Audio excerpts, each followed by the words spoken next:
Hello' guys, এই মুহূৰ্তত স্কুটিক লৈ শেহতীয়া কেইবাটাও আপডেট আহিছে। মই তোমালোকক আজিৰ এই ভিডিঅ'টোত শেহতীয়া স্কুটিৰ আপডেট A to Z গোটেইখিনি শ্বেয়াৰ কৰিম। আজিৰ পৰা হোজাই ডিষ্ট্ৰিক্টত আৰম্ভ হৈছে ডকুমেণ্ট ভেৰিফিকেশ্যন। এইটো এটা তোমালোকৰ বাবে অতি ভাল খবৰ, এক নতুন খবৰ যে ডকুমেণ্ট ভেৰিফিকেশ্যন আৰম্ভ হৈ গ'ল। গতিকে তোমালোক সকলো সচেতন থাকা, মোবাইল ৰিচাৰ্জ একদম চালু কৰি ৰাখা। এতিয়া তোমালোকৰ ফোন আহিব। দ্বিতীয় কথাটো মই আলোচনা কৰিম যে 12 তাৰিখে কোন কোন যাব লাগিব হোজাই ডিষ্ট্ৰিক্টৰ শ্ৰীমন্ত শংকৰদেৱ নগৰত। যদি কাৰোবাৰ চিম কাৰ্ড হেৰাই গ'ল কি কৰিবা, গোটেইখিনি কথা মই লৈ আহিছোঁ। আৰু কাৰোবাৰ যদি ফোন অহা নাই তেনেহ'লে তোমালোকে কি কৰিবা, কেতিয়ালৈ ফোন আহিব, গোটেইখিনি কথা মই আজিৰ এই ভিডিঅ'টোত A to Z গোটেইখিনি কথা মই তোমালোকক শ্বেয়াৰ কৰিম, তোমালোকক ক'ম। মই আশা কৰোঁ এই সন্দৰ্ভত থকা তোমালোকৰ যি ধাৰণা সম্পূৰ্ণ সঠিক হৈ যাব। যিসকল নতুনকৈ আহিছা প্লিজ আমাৰ চেনেলটো ছাবস্ক্ৰাইব কৰি ৰাখিবা আগন্তুক সকলো তথ্য সমৃদ্ধ ভিডিঅ' পাবলৈ। এটা কথা হ'ল, ডিলাৰৰ পৰা কল আহি আছে। যাৰ কল অহা নাই তোমালোকে এতিয়া কি কৰিবা? আজি শনিবাৰ, আজিৰ পৰা হোজাই জিলাত লগতে বিভিন্ন জিলাত আৰম্ভ হৈছে ডিলাৰৰ পৰা কল অহাৰ প্ৰক্ৰিয়া। সমান্তৰালভাৱে হোজাই জিলাতো ডিলাৰৰ পৰা কল আহিছে বহুকেইজন ষ্টুডেণ্টলৈ। মোলৈ খবৰ আহিছে যিমানখিনি। চ' তোমালোক ৰেডি হৈ থাকা। ডিলাৰৰ পৰা তোমালোকলৈ অতি সোনকালে কল আহিব। নিজৰ মোবাইলত যদি ৰিচাৰ্জ নাই তোমালোকে ৰিচাৰ্জ কৰি ৰাখা। মোবাইলৰ চিম কাৰ্ড যদি কিবা হ'ল তোমালোকে সকলোখিনি ঠিক ঠাক কৰি ৰাখা। অতি সোনকালে তোমালোকৰ কল আহিব। একদম মানে চিৰিয়াছ হৈ তোমালোক থাকা, সচেতন থাকা, কল আহিব, ঠিক আছে। ছেকেণ্ড কথাটো হ'ল যে যাৰ নম্বৰ হেৰাই গ'ল বা চিম হেৰাই গ'ল এতিয়া কি কৰিবা? এইটো কুৱেশ্যন বহুতে মোক সুধি আছে, বহুত কনফিউজ এই কুৱেশ্যনটো। তোমালোকে চিন্তা কৰা বৰ বিশেষ কাৰণ নাই। তোমালোকৰ মেৰিট লিষ্টত যি ডিলাৰৰ নাম দিয়া আছে সেই ডিলাৰৰ সৈতে তোমালোকে প্ৰত্যক্ষভাৱে যোগাযোগ কৰা।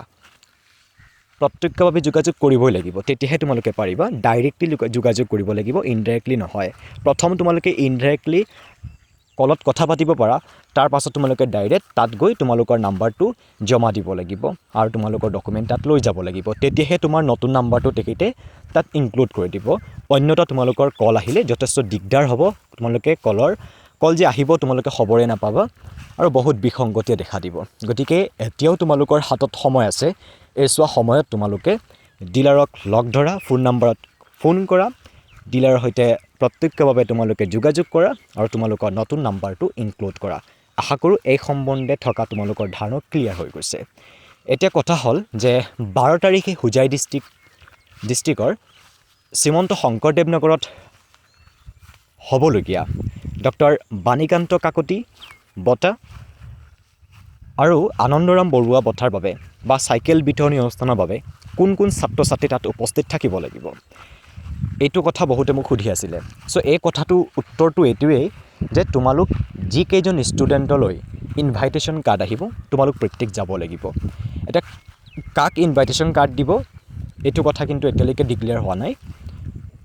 সম্ভৱতঃ যিকেইজন ষ্টুডেণ্টে গোটেই ডিষ্ট্ৰিক্টৰ ভিতৰতে ভাল পাৰফৰ্মেঞ্চ কৰিছে সেইকেইজন ষ্টুডেণ্টকহে ইনভাইটেশ্যন কাৰ্ড দিয়া হ'ব আৰু তোমালোকৰ সৈতে যোগাযোগ কৰা হ'ব। তোমালোকক লোকেশ্যনো দিয়া হ'ব। কিন্তু লোকেশ্যনটো মই কৈ গৈছোঁ, লোকেশ্যনটো হৈছে হোজাই জিলাৰ সদৰ শ্ৰীমন্ত শংকৰদেৱ নগৰ। তো তাত তোমালোকক ফোন কৰা হ'ব আৰু ইনভাইটেশ্যন কাৰ্ড দিয়া হ'ব, তেতিয়াহে তোমালোক যাব লাগিব, ঠিক আছে। এতিয়া হোজাইত 12 তাৰিখে কোন যাব লাগিব কোন যাব নালাগে এই সম্বন্ধে থকাও ভ্ৰান্ত ধাৰণা মই আশা কৰোঁ তোমালোকৰ শেষ হৈছে। এতিয়া কথাটো হ'ল গোটেইখিনি তোমালোকে বুজি পাইছা। এতিয়া তোমালোকে স্কুটিৰ কাৰণে আৰু হাবাথুৰি খাব নালাগে। আৰু যদি কাৰোবাৰ মেৰিট লিষ্টত নাম অহা নাই তেনেহ'লে তোমালোকৰ প্ৰিন্সিপাল ছাৰৰ লগতে HS য'ৰ পৰা দিছা যোন স্কুলৰ পৰা, সেই স্কুলত তোমালোকে অতি সোনকালে প্ৰিন্সিপাল ছাৰৰ লগত যোগাযোগ কৰা। প্ৰিন্সিপাল ছাৰে কি উত্তৰ দিয়ে সেইটো তোমালোকে বিচাৰ কৰা। আকৌ তোমালোকৰ যদি আগৰ মেৰিট লিষ্টত নাম আহিছে এতিয়া নতুনকৈ অহা নাই তেনেহ'লেও তোমালোকে আগৰ যিটো নাম্বাৰ আছিল সেই নাম্বাৰটোৰ সৈতে কলেজত যোগাযোগ কৰা।